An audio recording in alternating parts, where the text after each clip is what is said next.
মা পচে গলে 7 দিন আগেই দুনিয়া ত্যাগ করছে। 7 দিন পর তার সন্তান জানতে পেরেছে মা আর এই দুনিয়ার মধ্যে নেই।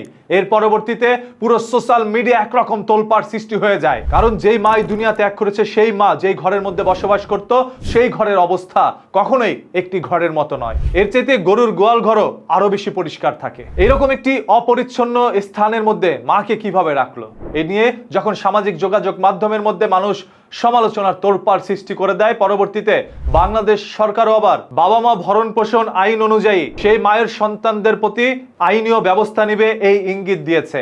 এটা শুনে বড় সন্তান যুগ্ম সচিব সে আবার তার মাকে অস্বীকার করে নিয়েছে। সে বলছে আমি তার সন্তান না, আমি তার কোনো দেখভালও করতাম না। এক সন্তান মাত্র অস্বীকার করে নিয়েছে মাকে, হয়তোবা অন্য কোনো সন্তানরাও অস্বীকার করে নিতেই পারে। যদি স্বীকার করেই নিত তাহলে তারা মার খেয়াল রাখতো। মা এরকম নির্মম ভাবে দুনিয়া ত্যাগ করতো না। 7 দিন আগে দুনিয়া ত্যাগ করেছে, তার মানে কতদিন ধরে সেই মায়ের খোঁজ খবর নিতে আসেনি তার সন্তানরা। চিন্তা করলেই যেন রাতের ঘুম হারাম হয়ে যায়।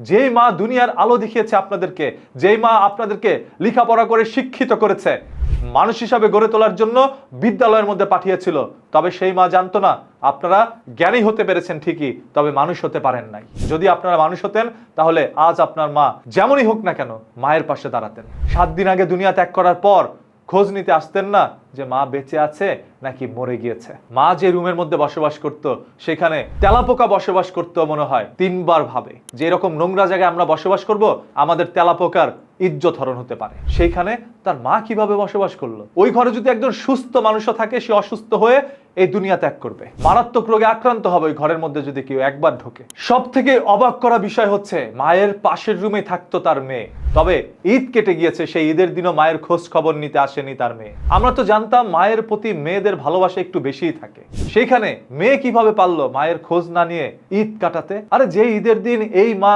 আপনার শরীরে নতুন জামা পরিয়ে দিয়েছিল, সেই মায়ের খোঁজ খবর আপনি মেয়ে হয়ে নিতে পারলেন না। এক ছেলে না হয় মাকে অস্বীকার করে নিয়েছে, আরেক ছেলে কানাডা থাকে, যার কারণে সেই ছেলে মায়ের খোঁজ খবর নিতে হয়তো বা পারেনি, তবে আপনি তো ঘরের পাশে থাকতেন। আপনি কিভাবে মায়ের খোঁজ না নিয়ে ঈদের দিন সকালে সেমাই খেলেন, কোরবানির গোস্ত দিয়ে ভাত খেলেন? আপনার পেটে কিভাবে সেই ভাতগুলো গেল? বাংলাদেশের ইতিহাসে হয়তোবা এটাই সব থেকে বেশি নির্মম বা নিকৃষ্ট ঘটনা। আপনাদের সবার কাছে বলবো ভিডিওটি শেয়ার করে দেন, যাতে করে যারা তার মায়ের খোঁজ খবর নেয়নি তাদের যেন আইনি ধারা শাস্তি দেওয়া হয়, যাতে করে আর কোনো মানুষ মা বাবাকে এইভাবে ফেলে রাখতে না পারে। অন্ততপক্ষে আইনের ভয়ে হলেও তারা যেন মা বাবার খোঁজ খবর নেয়। সর্বশেষ একজন মা দুনিয়া ত্যাগ করার পর যেই সন্তান সেই মাকে অস্বীকার করে নিয়েছে, যেই অভিযোগটি ইতিমধ্যে সামাজিক যোগাযোগ মাধ্যমে উঠে এসেছে, এই বিষয়টি আপনার কাছে কি মনে হচ্ছে? আসলে কি তার ছেলে তার মাকে অস্বীকার করেছে, নাকি উনি তার ছেলেই ছিল না?